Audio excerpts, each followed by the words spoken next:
Avis vascular centre మన దేశంలోనే the best varicose vein hospital.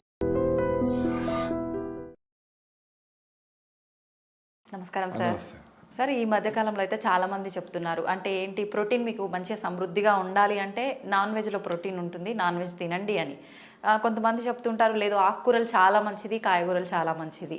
అసలు నిజంగా నాన్ వెజ్ అనేది మంచిదేనా సార్, తినొచ్చా? ఇప్పుడు మనము అంటే నేను నా ఒపీనియన్ చెప్తా. ఇది నాన్ వెజిటేరియన్ అందరూ నా మీద ఏమనుకో నాకేం పర్వాలేదు. నేను 30 years నుంచి వెజిటేరియన్, మోర్ దెన్ 30. నా హిమోగ్లోబిన్ 15.2. నాకు వచ్చిన రకరకాల లిగమెంటేర్లు, డీవీటీలు అన్నీ కూడా నేను మినిమం డాక్టర్ల ఇన్వెషన్తో పోగొట్టుకున్నా. ఇప్పుడు 7 kilometers ఈ రోజు పొద్దున కూడా 7 kilometers KBR full round running చేసిన. నేను వెజిటేరియన్. బాగుంది. నా ఏజ్కి నాకు 60, నా ఏజ్కి నాకు స్కిన్ బాగుంది, మైండ్ అలర్ట్గా ఉంది. మదనపల్లి నుంచి హైదరాబాద్కి 600 kilometers సెల్ఫ్ డ్రైవింగ్ చేసేస్తా. దిగుతానే నిలబడి అప్పటికప్పుడే నా పని చేసుకుంటా. టైర్డ్నెస్ లేదు. మరి ఇంకేం హెల్త్గా, నేను వెజిటేరియన్ హెల్త్గా ఉన్నాను కదా లెక్క. నాన్ వెజ్ తింటేనే హెల్త్ వస్తుంది. నేను నాన్ వెజ్ తినలేదే, మరి హెల్త్గానే ఉన్నా కదా. రెండోది, మన వెజిటేరియన్స్ అనే దానికి 3 కారణాలు చెప్తా. అది నిజమా కాదని మీరు వెరిఫై చేసుకోండి. మన ఇంటెస్టైన్, వెజిటేరియన్స్ దేనికైనా ఇంటెస్టైన్, చిన్న పేగులు అనేవి లాంగ్ వస్తాయి. Small intestine is very long, 7 meters ఉంటుంది, 21 feet 22 feet ఉంటుంది. ఆవులకైనా మేకలకైనా అందుకని లాంగ్ ఇంటెస్టైన్. రెండోది, వెజిటేరియన్ అనిమల్స్ అన్నీ నీళ్ళు తాగుతాయి. మేకలు, గొర్రెలు, జింకలు, ఏనుగులు అన్నీ తాగుతాయి. మనుషులు కూడా తాగుతాం. అదే నాన్ వెజిటేరియన్ అనిమల్స్ అన్ని గెతుకుతాయి నాలుగుతో. కొంచెమే నీళ్ళు ఎక్కువ అవసరం లేదు వాటికి, గెతుకుతాయి. చూడండి మీరు. మూడోది చాలా ఇంపార్టెంట్. మీకు అక్కడ వెజిటేరియన్ ఫుడ్ కనబడింది అనుకోండి, ఆడ పులిహార కనబడింది అనుకో, నోటి నీళ్ళు వస్తాయి. మామిడి పండు నోటి నీళ్ళు వస్తాయి, ఉసిరికాయ, చింతకాయ. అంటే మీకు ఆ ఫుడ్ కరెక్ట్ కాబట్టి మీ బాడీ మైండ్ అంతా రెడీ అవుతా ఉంది ఫుడ్కి. మీకు నాన్ వెజిటేరియన్ కోడిని కోసి లేదా చేపలను అట్ట పొట్ట కోసి అన్ని అటు పెట్టామనుకో, మీరు ఏం చేస్తారు, ముక్కు మూసుకుంటారు కదా. మరి మీ ఫుడ్ కాదు కదా అది. ఇదే ఫుడ్ని మీ కంపు కొట్టుతా ఉండే ఫుడ్ని కుక్క ముందర పెట్టామనుకో, వాడి జొల్లు కారుతుందే, వాడి ఫుడ్ కదా అది. మీరు వెజిటేరియన్గా దాన్ని మార్చుకునే దానికి మనుషులు దానికి అల్లము, గార్లిక్, మిరప్పొడి, అవి అని వేయించి అది వెజిటేరియన్గా ఉంది చూడు అని తింటా ఉంటారే. ఎందుకు? మీకు డోపమైన్ కిక్ రావాలా ఆ ఫుడ్ తింటే. దానికోసమని మీరు నాన్ వెజిటేరియన్ మార్చుకొని తింటా ఉంటారు, వెజిటేరియన్ తినడం లే. ఇంకొక కారణం ప్రకృతి పర్యావరణంగా ఏమి, 12 kilos ధాన్యము 1 kilo మాంసాన్ని తయారు చేస్తుంది. 12 kilos ధాన్యం, మొక్కజొన్న అయినా సదరైన జొన్న ఏదైనా అప్రాక్సిమేట్గా 12 kilos ధాన్యాన్ని 12 4 200 grams 1/4 kilo తింటారు అనుకుంటే 48 మంది తింటారు. ఈ 12 kilos ధాన్యాన్ని 1 kilo మటన్ చేస్తాడు. సో 1 kilo ఇద్దరే తినేస్తారు. లేదు 4 తింటారు అనుకో, పోనీ 200 grams అనుకుంటే కూడా. సో 48 మందికి సరిపోయే భోజనము 4 తినేస్తాడు. రెండోది, ఈ ధాన్యం తయారు చేసేదానికి ఇన్ని నీళ్ళు కావాలి కదా. 1 లీటర్కి ఎంతో లెక్క నేను గుర్తులేదు, ఇలా మర్చిపోయినా. 1 kg తయారు కావడానికి ధాన్యము, రైస్కి అయితే 1300 లీటర్లు, మొక్కజొన్నకైతే కొంచెం తక్కువ ఏదో ఉన్నాయి. ఈ నీళ్ళన్నీ వేస్ట్ చేసి వాడి ధాన్యం తయారు చేసినాం. మళ్ళీ ఈ కోడినో మేకనో పెంచేదానికి దానికి మళ్ళీ ధాన్యం వేసి, దానికి ఫీల్డ్ వేసి, గీళ్ళు వేసి, ఇవన్నీ వేసి దానికి ఇన్ని నీళ్లు వేస్ట్ చేసి వాడి మళ్ళీ దాన్ని తయారు చేసినాము. ఎంత కరెంటు, ఎంత న్యాచురల్ రిసోర్సెస్, ఎన్ని నది నీళ్లు, ఎంత రిసోర్సెస్ అవసరం ఏముంది. ఇది చెప్పేసి మనం నాన్ వెజ్ మీ ఇష్టం, ఇంకా నేను తినొద్దో చెప్పాలా, తిని హ్యాపీగా ఉండండి, మేము తినకుండా కూడా హ్యాపీగా ఉన్నాము. మేము ప్రోటీన్ కోసమని సాయంత్రం పొద్దున్నే ఓకే మిలెట్స్, పల్లీల చట్నీ, పల్లీలు మంచి ప్రోటీన్ కదా. ఇంకా పప్పు ధాన్యాలు ఫుల్గా పప్పు వేసుకొని కుమ్ముతాం వేసి బాగా. ఇంకా సాయంత్రం అయ్యేటప్పటికి శనగలు, అలసందులు, బొబ్బర్లు అంటారు ఆంధ్ర సైడ్, పెసలు, తర్వాత ఇది శనగలు, నల్ల శనగలు, తెల్ల శనగలు, ఇవన్నీ బాగా ఉడకబెట్టి దానికి బాగా తెరమాత పెట్టి ఆనియన్స్ వేసి, నిమ్మకాయ పిండి, కొబ్బరి తురుము వేసి ఇంత తిన్నామనుకో రోజు వస్తుంది కదా ప్రోటీను. ఓకే, కొబ్బరి తురుము కూడా వేసుకుంటారా? బట్ టేస్టీ ఉండేదానికి. ఓకే, కొబ్బరిలో ఫైబర్ ఉంటుంది. కొబ్బరి మీకు బ్రెయిన్ టానిక్ అని, బ్రెయిన్ టానిక్ కొబ్బరి. అందుకనే డాక్టర్ బిఎం వెంకటే గారు కొబ్బరిని సూపర్ అన్నారు. మనమే కొబ్బరి తింటే కొలెస్ట్రాల్ వచ్చేస్తుంది అని చెప్పి అందరూ కొబ్బరి అనేది బ్యాడ్ ప్రాపగండ, రాంగ్ ప్రాపగండ.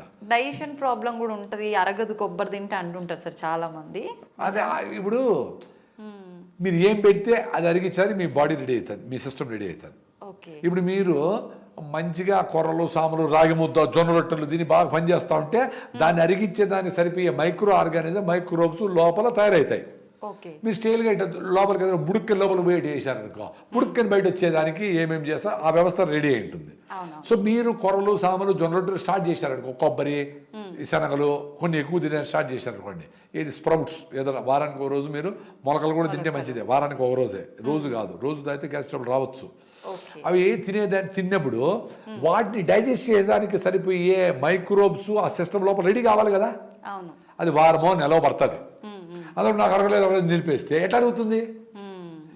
ఇప్పుడు చెరుకు పెట్టే గారిలో ఇనపరాడ్డు పెట్టామనుకో, రాయి వేసామనుకో, కరుగుతుందా? అంతే కదా. మీ సిస్టమ్ ఈజీగా అలవాటు అయింది, దానికి కాదు. కొన్ని రోజులు ట్రై చేయండి. రెండు స్పూన్లు కొబ్బరి నూనె తాగండి పొద్దున్నే. బ్రెయిన్ టానిక్ అది. మనకు ముసలితనంలో వస్తుంది చూడు, డెమెన్షియా, పార్కిన్సన్స్, అదిరే రోగాలు, ఇట్లా వాటికన్నిటికీ కౌంటర్ అవుతుంది. పొద్దున్నే రోజు మీరు తాగండి కొబ్బరి నూనె 2 స్పూన్లు. చిన్నపిల్లలకు 1 స్పూన్, పెద్దలు 2-3 స్పూన్లు తాగండి. అది అద్భుతాలు చేస్తుంది. తర్వాత మీ బ్రేక్ఫాస్ట్తో పాటు 2 రోజులు నువ్వుల లడ్డు, 2 రోజులు పల్లీల లడ్డు, 2 రోజులు కొబ్బరి లడ్డు, ఇవి తాగండి. మీరు 1 మంత్లో 2% హిమోగ్లోబిన్ పెరుగుతుంది. ఇది అద్భుతం, ఇంకేం అవసరం లే. మీరు లడ్డు చేసే టైం లేకపోతే మీ బ్రేక్ఫాస్ట్ టేబుల్ మీదనే ఒక గ్లాస్ బాటిల్లో నువ్వులు కొద్దిగా వేస్తే టేస్ట్గా ఉంటాయి, ఫ్లేవర్ బాగుంటుంది. వేయించారు పెట్టండి. బెల్లం ముక్కలు అంత మొక్కలు చేసి పెట్టండి. ఆర్గానిక్ బెల్లం, నల్ల బెల్లం, తెల్లగా ఉండేది కాదు. తెల్లగా ఒరిజినల్గా ఏమైనా రైస్ చేస్తే తీసుకోండి, కానీ తెల్లదాని కోసం కెమికల్స్ కలుపుతారు, అది మంచిది కాదు. హైడ్రోస్ గిడ్రోస్ అన్ని కలుపుతారు, అది మంచిది కాదు. పల్లీలు రాత్రి నానబెట్టేసి పొద్దున్న అన్ని పల్లీలు 2 రోజులు పెట్టండి. బెల్లం, పల్లీలు, బెల్లం 2 రోజులు కొబ్బరి కొట్టేసి కొబ్బరి మొక్కలు బెల్లం పెట్టండి. సో మీరు లడ్డు చేయాలా, లడ్డు చేసే టైం ఓపిక లేకపోతే మీరు అట్లే నువ్వులు వేసుకొని బెల్లం ముక్క లోపల వేసుకోండి, లడ్డు లోపలనే తయారవుతుంది. ఏమైనా లడ్డు అయినా మనం తినే కదా తినేది, లడ్డు చేసే టైం లేదు, బిజీ కదా. ఏదైనా చిన్న పని చెప్తే అమ్మా పని టైం లేదే అంటాడు. మరి ఇన్ని మిషన్లు, ఇంత అదృష్టం, ఇన్ని లిఫ్ట్లు, ఇంత కరెంటు, ఇన్ని గ్రైండర్లు, ఇన్ని వచ్చినాయి కదా, ఇంకా టైం లేకపోతే ఎట్లా? ఆ కిచెన్ను గౌరవించి ఎవరో ఒకరు డెడికేట్ అయ్యి, అమ్మో నానమ్మో 2 ఉద్యోగం చేయకుండా మొగుడో 40 పాకం బాగా నేర్చుకొని ఆయన చేసి మంచి ఫుడ్ ఇంట్లో తిని ఇల్లు సర్దుకొని ఇల్లు అన్నీ చూసుకొని చాలా పెద్ద పని అది. తమాషగా మహిళలు ఏమంటారు, ఏం చేస్తామంటే ఏం లేదండి ఇంట్లో ఉంటారు అంటే ఇల్లు పెద్ద పని. నువ్వు చేసే ఉద్యోగం కంటే ఇల్లు మెయింటైన్ చేసి చాలా అద్భుతమైన, ఆకర్షణీయమైన, అందమైన, అవసరమైన పని. దాన్ని నెగ్లెక్ట్ చేసి ఎవరి చేతిలో పెట్టేసి పని వాళ్ళకి ఇచ్చేసి అవన్నీ ఏదో చేసేసి ఏదో ఆర్డర్ ఇచ్చి అది వచ్చేసి అది తింటా ఆ ప్లాస్టిక్ కవర్లో వేసుకొని వేడివన్నీ ప్యాకింగ్ చేసుకొని. నేను చూసిన చాలామంది సాంబార్ రసం అంతా ప్లాస్టిక్ కవర్లో ఎత్తుకుంటాను. సో ఈ plastic nano particles, micro particles దాన్ని లీక్ అవుతాయి కదా, అవన్నీ తాగుతూ ఉంటారు. ఎంత అన్యాయం. క్యాన్సర్ హాస్పిటల్ పెరిగిపోతూ ఉంటాయి. అన్నీ మిస్టేక్లే. ఎట్లా ఇవన్నీ చెప్పాలి కదా పిల్లలకి. పెద్దోళ్ళు చెప్పాలా, టీచర్లు చెప్పాలా, స్కూల్లో చెప్పాలా, మనం మాట్లాడుకునే మాటన్ని ఎడ్యుకేట్ చేయాలి వాళ్ళని. పేరెంట్స్ ఈ పిల్లలకి ఆశ సంపాదించడానికి బిజీగా ఉండరు, టీచర్లు వాళ్ళ మార్కులు తెచ్చారు బిజీగా ఉండరు. ఇంక ఈ విషయాలు నేను ఎప్పుడు చెప్పాలా?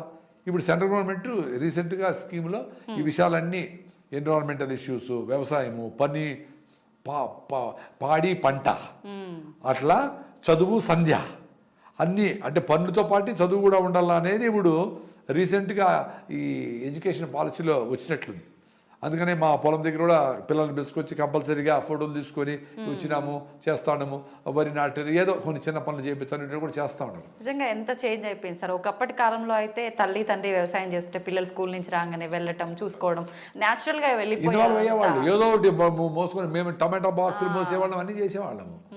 అందుకనే మేము హాయిగా ఉన్నాము. ఇప్పుడు మేము వ్యవసాయ కుటుంబము, వ్యవసాయంలో మా నాన్నకి మా అమ్మకి తోడుగా ఉన్నాం కాబట్టి, ఇంటి పనులు కూడా చేస్తున్నాం కాబట్టి మేము ఇప్పుడు అట్లా అందరితో కలిసిపోగలుగుతాం. అసలు వ్యవసాయము వ్యవసాయ విధానాలలో ఆ జాయింట్ ఫ్యామిలీస్ అనేదే పెద్ద సైన్సు. అవును. సో వీటిల్లో కలిసి బతుకుతా ఉన్నాం కాబట్టి మాకెవరు సపరేట్గా పర్సనాలిటీ డెవలప్మెంట్ ఏం అవసరం లే. పర్సనాలిటీ డెవలప్ అయిన వాళ్ళతోనే కలిసి ఉన్నాం కాబట్టి ఆటోమేటిక్గా వచ్చింది మాకు. తెలిసిపోయింది. అవును. సో నాకు ఎవరు కొత్త పాత ఎవరు ఏం లే. ఏదో బస్సులో పోతా అంటే వాడికి ఏదో సమస్య నేనే ఎందుకు గుంతు రాగుంది థైరాయిడ్ అని ఏదో చెప్తా ఉంటా, మాట్లాడుతూ ఉంటా. మా పిల్లల ముందర ఏంది కొత్త వాళ్ళతో అంతా మాట్లాడుతాడవే, మాట్లాడేస్తావే అన్నాడు. కొత్త వాళ్ళతోనే కదమ్మా మాట్లాడాలా, వాడు దిగి వెళ్ళిపోతే వాడికి కూడా చెప్పేది. పాత వాళ్ళు ఎప్పుడైనా మాట్లాడవచ్చు చెప్తాను నేను. ఇప్పుడు అడగలే, ఇప్పుడు జనాలు అందరూ అలవాటు అయిపోయింది, ఇప్పుడు అడగరు ఎవరు. సో మనము కుటుంబం అనేది పెద్దది చేయాల.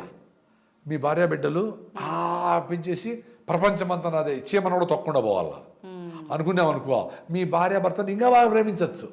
ఇంత ప్రేమ ప్రపంచాన్ని ప్రేమించినప్పుడు ఇన్ని టన్నులు ప్రేమ ఉంటే మీ భార్య బిడ్డ ప్రేమించేది పెద్ద పనే, చాలా ఈజీ కదా. అందరూ వేస్ట్ ఫెలోస్ వేస్ట్ అనుకొని ఇంటికి వస్తాను లవ్ డార్లింగ్ అంటే ఎట కుదరుతుంది? అది చెత్త ఆలోచన, చెత్తది. I can love only my family అంటే మిగతా వాళ్ళందరూ ఏం గొర్రెలా. రిలేటివ్స్ ఏదైనా కష్టం వచ్చింది అనుకో, నాకు ఎవరు రాలేదు నేడుస్తూ ఉంటాడు. ఎవరైనా కష్టం వచ్చి నువ్వు పోయినావా? లేదు. మరి ఎట్లా ఎక్స్పెక్ట్ చేస్తావమ్మా? రాంగ్. ఈ సైకాలజీ రాంగ్. మా ఇంట్లో మేము చిన్నప్పుడు మా అమ్మ ఎవరైనా గెస్ట్ వచ్చారు అనుకో, ఎవరు ఏమైనా కూడా అది వన్కి వచ్చింటే వాళ్ళు మాట్లాడే తీరుని బట్టే 20 వేడి నీళ్ళు ఉంటాయి, అన్నం చేసి ఏదో చేసి పత్రం చేసి ఏదో దంచేసి ఏదో చేసి నూరేసి అన్న రెడీ ఉంది పోయి రానివాడు. మీరు ఉండారా, మీరు తింటారా, వచ్చినారా, మీరు తినేసి వచ్చింటారులే అన్న ఈ మాట నేను లేవో. మీరు తింటా అంటే వంట చేస్తా, మీరు తింటారంటే వంట చేస్తా, ఏంది రాడు ఆయన ఏదో ఉన్నది. మీరు తినే వచ్చినామా, అయినా కొంచెం తినేసిపోతానండి, భోజనం వచ్చాము కొంచెం వేస్ట్ అయిపోతుంది తింటున్నాండి, ఇట్లా వర్డ్స్ వాడేవాళ్ళు. ఇప్పుడు ఏమంటే ఎవరింటికన్నా పోవాలంటే ఎంతమంది వస్తామో, ఎప్పుడు వస్తామో, దేంట్లో వస్తామో, వెజ్జా నాన్ వెజ్జా, పిల్లలు వస్తూ ఉండరా, ఇన్ని చేసే పిల్లలు వస్తారని తెలిస్తే మమ్మల్ని ఎత్తిపెట్టి లోపల పెట్టేస్తారు. ఎందుకు వాళ్ళు ఎరగొట్టేస్తారని వాళ్ళు పైన ఎక్కువ కాళ్ళు పైన పెట్టుకోలేరు. కానీ ఒరేనైనా అన్నింటి ప్లాస్టిక్ కవర్లు వేసుకొని మీరు ప్లాస్టిక్ కవర్ కూడా సావండి పెద్ద పెద్ద వాళ్ళందరూ. పిల్లలు వస్తే ఆరోగ్యంగా ఉంటారు, వచ్చి పోస్తే పోతే తుడుచుకోండి, ఏమవుతుంది? ఎంత పిలిచేది ఎందుకు, వాళ్ళు వచ్చిన టెన్షన్ పడేది ఎందుకు? అందుకు ఎవరు పిలవడంలే, ఎవరు ఇంటికి పిలవడం. Okay will have a get together ఎక్కడ అంటే సరోవర్ హోటల్ ఆడేది. ఇంటికి వస్తే పని ఎక్కువ గెలిదిపోయి మళ్ళీ క్లీన్ చేసుకోవాలని. అరే నీ ఇల్లు అందరి ఇల్లు మన ఇల్లే అనేవాళ్ళు, నా ఇల్లునే. ఇప్పుడు ఇంట్లో కూడా నా రూమ్ అంటున్నాడు పిల్లోడు. కూతురు రూమ్ వేరే, కొడుకు రూమ్ వేరే. ఏంది ఎక్కడికి పోతా ఉండరా స్వామి? అందుకే హ్యాపీనెస్ లేదు ఎవరికి. అంత సెల్ఫ్ సెంటర్డ్ అయిపోయి సెల్ఫ్ సెంట్రిక్ అయిపోయినా. నిజంగా అసలు సూపర్ సార్. అసలు మీ మాటలు వింటుంటే అట్లా వినాలనే అనిపిస్తుంది ఎంతసేపు అయినా. మీరు పాటించండి, హ్యాపీగా ఉంటారు. Thank you sir.